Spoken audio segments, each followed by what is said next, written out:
నివేదికలో మన ఆంధ్రప్రదేశ్ రాష్ట్రం బిఎన్ఎస్ఎస్ చట్టాల అమలులో 36వ స్థానానికి, అత్యంత అట్టడుగు స్థానానికి దిగజారిపోయింది ఆ నివేదికలో.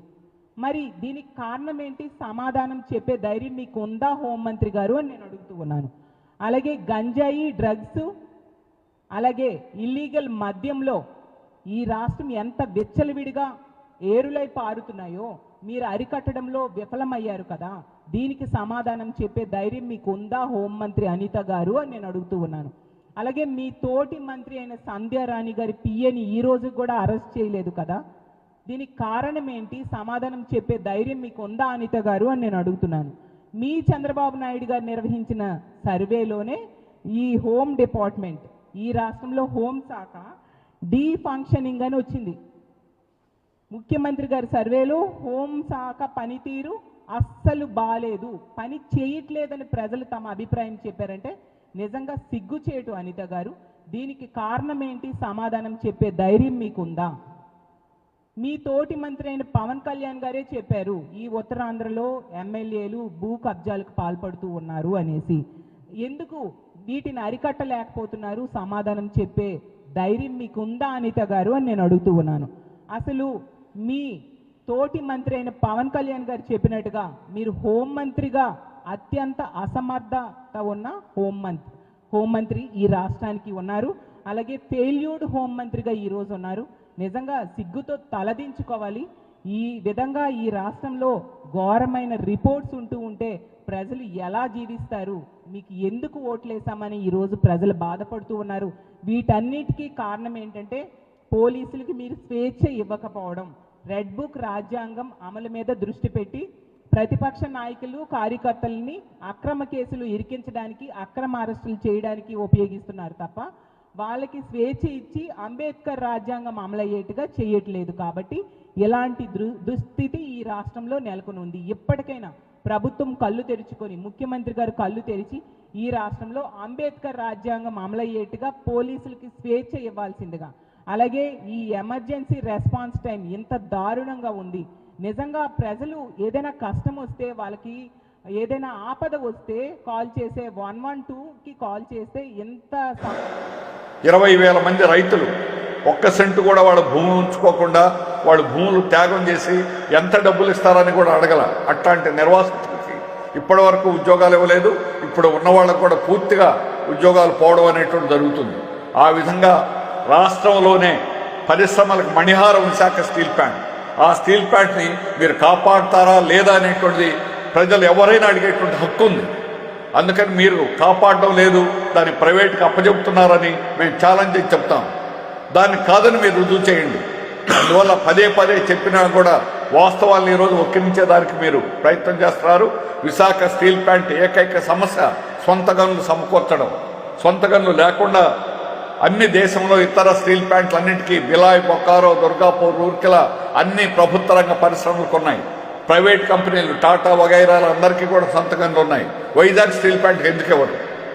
సముద్ర తీరంలో ఉన్నటువంటి ఏకైక స్టీల్ ప్లాంట్ ఇది. 20,000 ఎకరాల ల్యాండ్ బ్యాంక్ ఉంది. అందుకని ప్రైవేట్ వాడు కాజేయాలని, వాళ్ళకి లాభాలు సమకూర్చడానికి కార్పొరేట్ అనుకూలంగా ఈ ప్రభుత్వం వ్యవహరిస్తున్నది.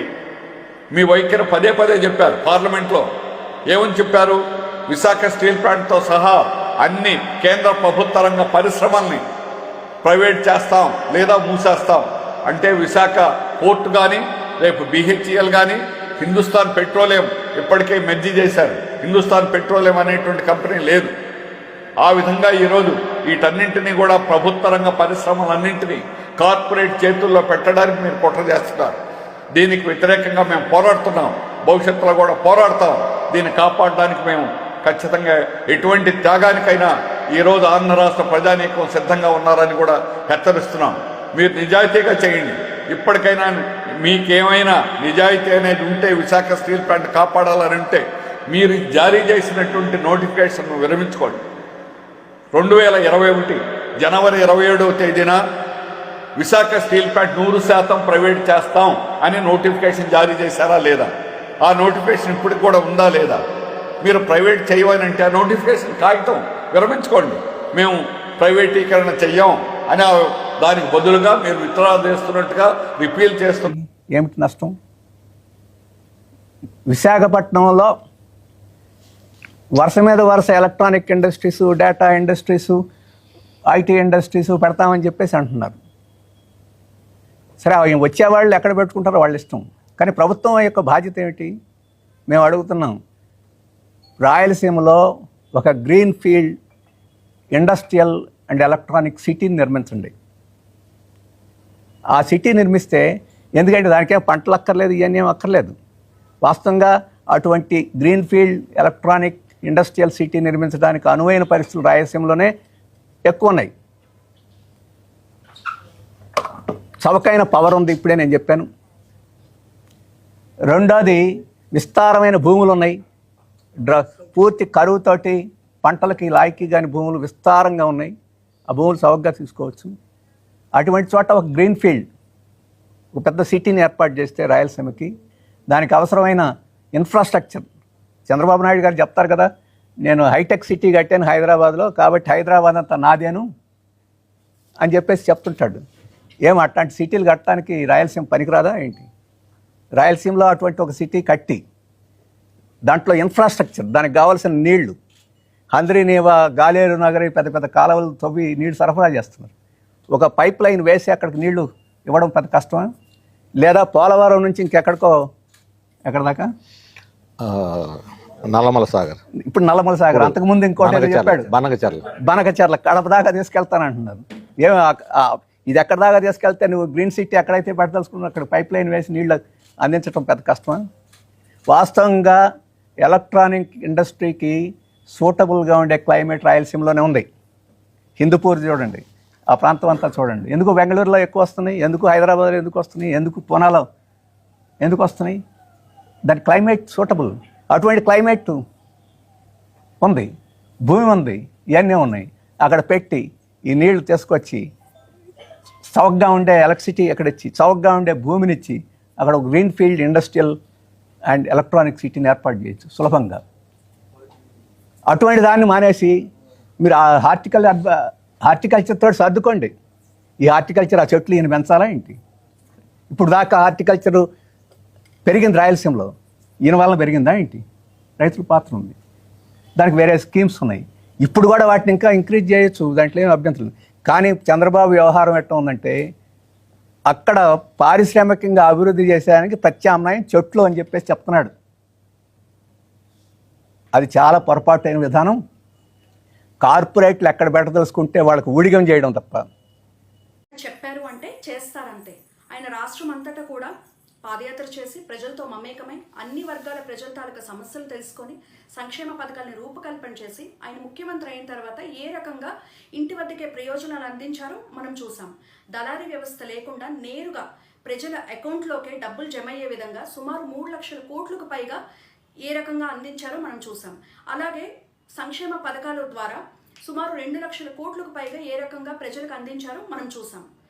మహిళల రక్షణ భద్రత కోసం దిశ యాప్ని తీసుకురావటం, అలాగే నామినేటెడ్ పదవుల్లో మహిళలకి 50% అవకాశం కల్పించడం, సంక్షేమ పథకాల్లో 90% మహిళలే లబ్ధిదారులుగా ఉండే విధంగా చూడటం, మరి గ్రామాల్లో ఉన్నటువంటి రైతులకి అన్ని గ్రామాల్లోనే అందుబాటులోకి వచ్చే విధంగా రైతు భరోసా కేంద్రాలని ఏర్పాటు చేసి ఏ రకంగా చేపట్టుకుని ముందుకు నడిపించారో మనం చూసాం.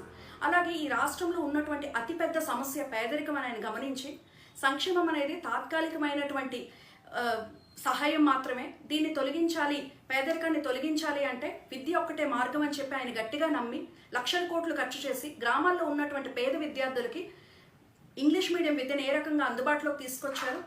మరి అలాగే రాష్ట్రంలో ఉన్నటువంటి చాలామంది పేద విద్యార్థులకి డాక్టర్ చదవాలి అనే కలగానే మిగిలిపోతుంది. ప్రతి గ్రామంలో కూడా ఒక డాక్టర్ని తయారు చేయాలి, ఆ గ్రామంలో వైద్యాన్ని అందుబాటులోకి తీసుకొని రావాలి అని చెప్పి మరి ఒక గట్టి సంకల్పంతో ఒకే నోటిఫికేషన్ ద్వారా 17 మెడికల్ కాలేజెస్ని తీసుకొచ్చి ఆయన ముఖ్యమంత్రిగా ఉన్న సమయంలో కోవిడ్ లాంటి విపత్తులను ఎదుర్కొంటూ కూడా 5 మెడికల్ కాలేజెస్కి శాంక్షన్స్ తీసుకొచ్చి నిర్మించి ఈరోజు ఏ రకంగా వైద్య విద్యను అందుబాటులోకి తీసుకొచ్చారో మన కళ్ళ ముందే కనిపిస్తుంది. మరి ఈ రకంగా సంక్షేమాన్ని అలాగే అభివృద్ధిని మరి 4 పోర్ట్లు 10 షిప్పింగ్ హార్బర్లు తీసుకొచ్చారు. మరి ఆర్టీసీని ప్రభుత్వంలో విలీనం చేశారు. మరి అలాగే వాలంటీర్ వ్యవస్థను స్థాపించి సుమారు 2 లక్షల పైగా ఉద్యోగ కల్పన చేశారు. సచివాలయాలను ఏర్పాటు చేసి ఈ రకంగా అన్ని వర్గాల ప్రజలకు కూడా సంతృప్తికరమైనటువంటి ప్రయోజనాలు అందించినటువంటి నాయకుడు ఎవరైనా ఉన్నారు అంటే అది జగన్మోహన్ రెడ్డి గారు మాత్రమే. ప్రజలకు ఇచ్చిన మాట కోసం ఎన్ని సవాళ్ళైనా ఎదుర్కొంటూ వెన్ను చూపకుండా ఎంతవరకైనా పోరాడినటువంటి నాయకుడు ఎవరైనా ఉన్నారు అంటే అది జగన్మోహన్ రెడ్డి గారు మాత్రమే. మళ్ళీ అలాంటి ఒక సువర్ణమైనటువంటి యుగం రావాలి అంటే జగనన్న పాలన రావాలి, జగనన్న ముఖ్యమంత్రి కావాలి అని రాష్ట్ర ప్రజలంతా కూడా కోరుకుంటున్నారు. మరి ఈరోజు జగనన్న పుట్టినరోజు సందర్భంగా ఆయనకి పుట్టినరోజు శుభాకాంక్షలు తెలియజేసుకుంటూ మరి ఆయన జగనన్న ఎన్నో వసంతాలు జరుపుకోవాలని ఆ భగవంతుని ప్రార్థిస్తూ థ్యాంక్ యూ.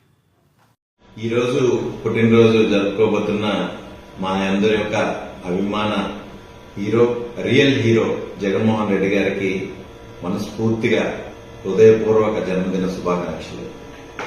జగన్మోహన్ రెడ్డి గారి గురించి ఈ సందర్భంగా ఒక 2 ముక్కల్లో నాకు తెలిసింది చెప్తాను. ఆయన అంటే ఒక ధైర్యానికి అర్థం చెప్పాలి అని అంటే జగన్మోహన్ రెడ్డి గారు అని అంటాను. ఎందుకంటే ఆయన తలొగ్గి ఉండుంటే ఎప్పుడో ఈ పదవులన్నీ చూసేశారు.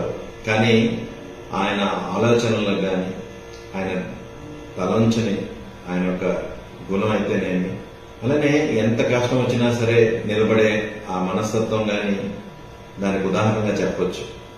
మనందరికీ తెలిసిందే, కేంద్రంలోనూ రాష్ట్రంలోనూ ఉన్న అధికారంలో ఉన్న కాంగ్రెస్ పార్టీని ఒక్కరే సింగిల్ పర్సన్ ఎదిరించి నిలబడి ఆ రోజు చెయ్యని నేరాలకి జైల్లో పెట్టినా సరే మొక్కవోని ధైర్యంతో ఉండి పార్టీని నిలబెట్టి పాదయాత్ర చేసి ముఖ్యమంత్రి అయ్యారు.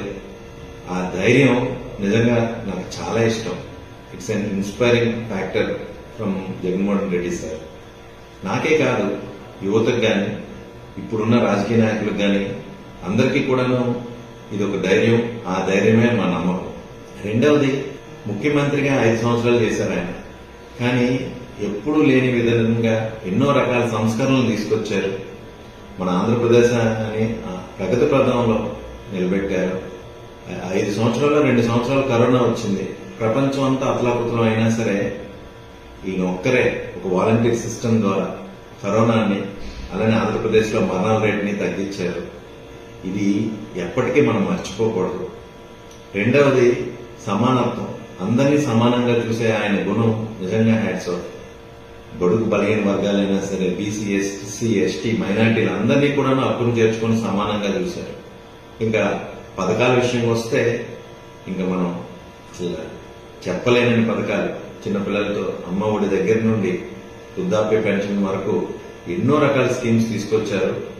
నేను ఛాలెంజ్ చేస్తాను, ఆంధ్ర రాష్ట్రం కాదు మన దేశంలో ఇన్ని వెల్ఫేర్ స్కీమ్స్ తీసుకొచ్చి వాటిల్ని తూచా తప్పకుండా బీమా ద్వారా, బీమా ఫేజ్ 1 ఫేజ్ 2 ద్వారా అన్ని కలిపి 6.5 లక్షల ఎకరాలకు, వాస్తవం చెప్పానంటే ఎంత దుఃఖభాజనం అంటే, ఎంత బాధాకరం అంటే,